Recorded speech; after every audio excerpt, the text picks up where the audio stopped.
Mungkinkah pemimpin kita benar-benar sudah tahu bahwa ia adalah Kristus? Tapi tentang orang ini kita tahu dari mana asalnya. Padahal bila Kristus datang, tidak ada seorang pun yang tahu dari mana asalnya. Waktu Yesus mengajar di bait Allah, ia berseru, memang aku mengenal, kamu kenal, dan kamu tahu dari mana asalku. Namun aku datang bukan atas kehendakku sendiri, tapi diutus oleh Dia yang benar, yang tidak kamu kenal. Aku kenal Dia sebab aku datang dari Dia dan Dialah yang mengutus aku. Mereka berusaha menangkap Yesus, tapi tidak ada seorang pun yang menyentuh Dia, sebab saatnya belum tiba. Demikianlah sabda Tuhan. Terpujilah Kristus. Saudari-saudaraku yang terkasih, kalau kita kadangkala mengalami situasi, Romo saya sudah berniat untuk berbuat baik, saya udah berniat untuk hidup lebih baik daripada kemarin.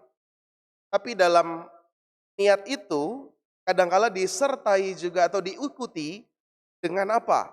Dengan godaan-godaan yang semakin besar juga. Dengan tantangan-tantangan yang semakin berat juga.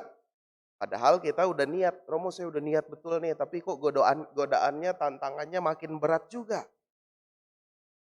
Atau yang sedang kita alami ya, misalkan ketika kita kurang apa sih, ya sekurang-kurangnya udah luar biasa kita memperhatikan bangsa dan negara ini.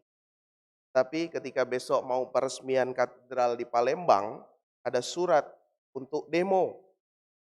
Lalu ketika kita mau senantiasa berdoa dan mengekspresikan iman kita, ternyata patungnya ditutup.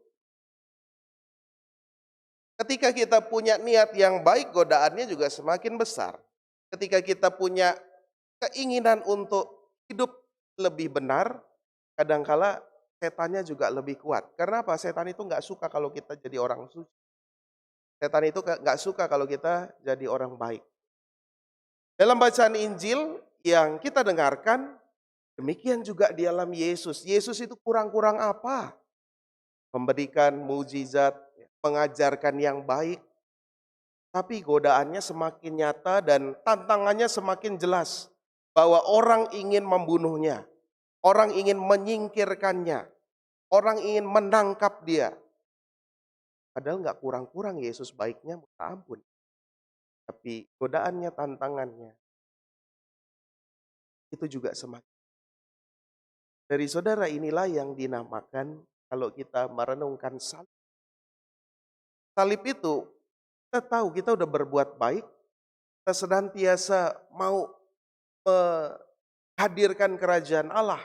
Tapi tantangan di dunia ini begitu mengikat, begitu menggoda. Ketika kita punya niat baik, tantangan menggoda, itulah salib kita. Jadi karena kita mau berbuat baik, karena kasih kita kepada Tuhan, tapi kita kadangkala digoda, jatuh dalam dosa, kadang juga ditindas, kadang juga dipermainkan, itulah salib. Kadangkala orang salah menilai bahwa hidupnya ini, hidup salib Romo. Kenapa?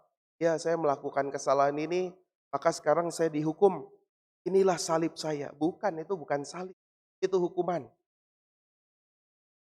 Romo, saya ini putus cinta Romo. Lalu saya dijauhi. Kenapa? Karena saya selingkuh Romo. Itu bukan salib. Itu hukuman atas kesalahanmu.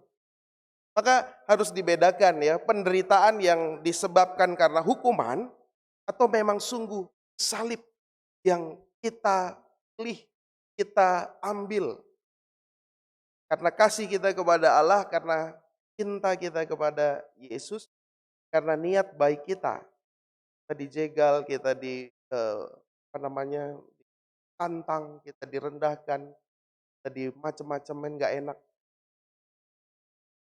Saya cinta pada Tuhan Yesus.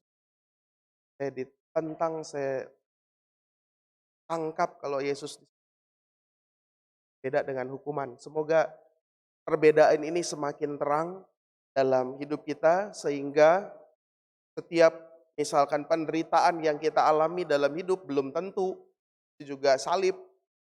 tapi bisa juga itu hukuman yang diberikan kepada kita.